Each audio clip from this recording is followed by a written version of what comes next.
So a few weeks ago, I read this very interesting book called The Socialist Temptation by Ian Murray.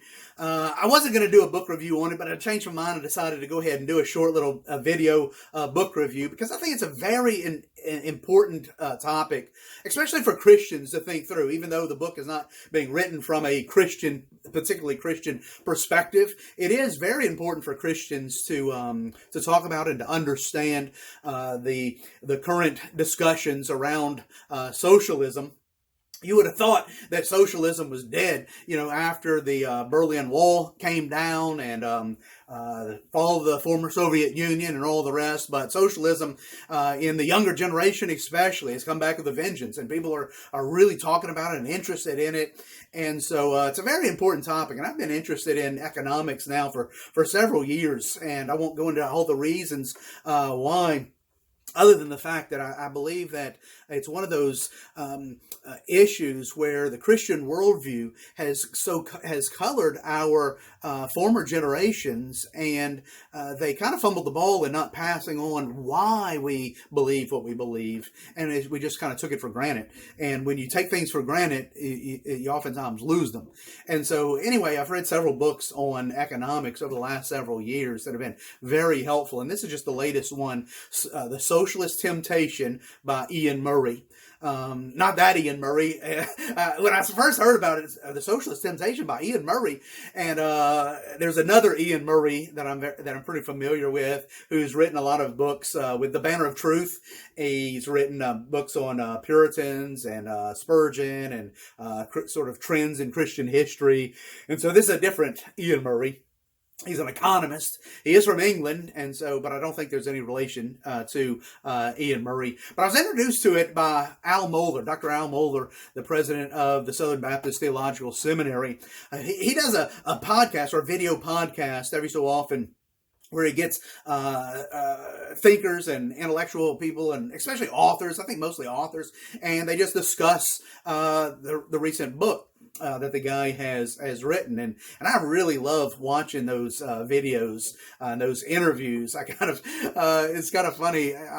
Maybe I shouldn't reveal this about myself, but I like to watch them late at night when my wife's already goes to bed, and I'm sitting in my study here on the video screen, and I kind of almost imagine like I'm sitting there with these two intellectual giants talking about this discussion, even though I'm just listening in on it. But anyway, I'll put a link in the description to Al Mohler and Ian Murray's discussion on socialism. But the book itself, I would recommend it. It's a very easy to read, accessible book.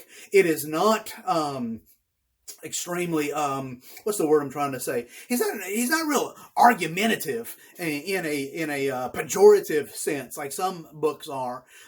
It's not like the book I read last year. I think it was called Socialism Sucks. That was the name of the book.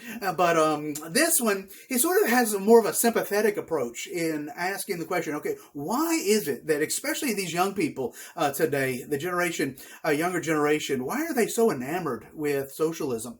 And I think it makes a lot of sense because where it comes from a lot of different areas, one of the things that there's a lot of people that are attracted to socialism because of their compassion. I know personally, some of the people that I know that are very enamored with socialism these days have hearts of gold. I mean, they want to help powerless people and disenfranchised people and poor people, and they look at the world around them and say, here's these really rich people and here's these really poor people. It's just not fair. Somebody ought to do something. And so I resonate with that. So understand it. But Ian Murray and others explain socialism is not the answer. It won't do the trick. It will not bring about this utopia that people are perhaps longing for. It just does not work. And so the book is arranged in 40-something chapters. I mean, it's not a big book. It's not a long book, but the chapters are pretty small. And so one of the ways that would probably been more helpful for me to read it in smaller chunks. And so maybe, you get it and you read one chapter a day over a couple of months. And that way I maybe digest it a little bit more. I have a bad habit of, I don't know if it's a bad habit, but I have a habit of reading a book in larger chunks, sort of carve out a couple of hours and sit down. So I read this one in just, I don't know, 2 or 3 sittings, read through it. But each chapter is arranged with, here's a subject, here's a temptation, here's something that people are thinking is positive about socialism, and explaining why. And then he sort of dispels that myth and says, no, that's not valid. He talks about some of the arguments for socialism. For example, if you've ever had those discussions, you've probably encountered someone saying, well, socialism has never really been tried, and so if we really did it right, then it would work. And he expels that myth and explains why that is not the case. He deals with issues like democratic socialism is thinking that's somehow different than other types of socialism and better than other types of socialism. And he dispels that myth.